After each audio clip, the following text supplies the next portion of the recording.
नमस्कार, सत्यदर्शन न्यूज मध्ये आपले स्वागत आहे। मी पायल शहा। एक नजर टाकूया आजच्या ठळक घडामोडीवर।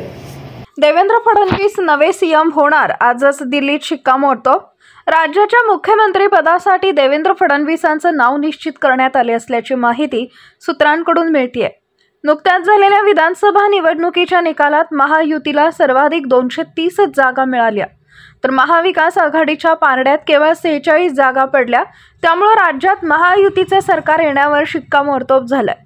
असे असताना ज्यांचे सर्वाधिक आमदार त्यांचा मुख्यमंत्री होणार अशी चर्चा असताना मुख्यमंत्री पदाच्या 2 फॉर्म्युल्यावर महायुतीच्या बैठकीत चर्चाही झाली। त्यातील पहिल्या फॉर्म्युल्यामध्ये 2.5 वर्ष मुख्यमंत्रीपद भाजपकडे असेल, तर त्यानंतरचे 2.5 वर्ष मुख्यमंत्रीपद हे शिंदे गटाकडे असेल। तसेच मुख्यमंत्री पदासाठी 2, 2 आणि 1 अशा दुसऱ्या फॉर्म्युलावर ही चर्चा सुरू आहे।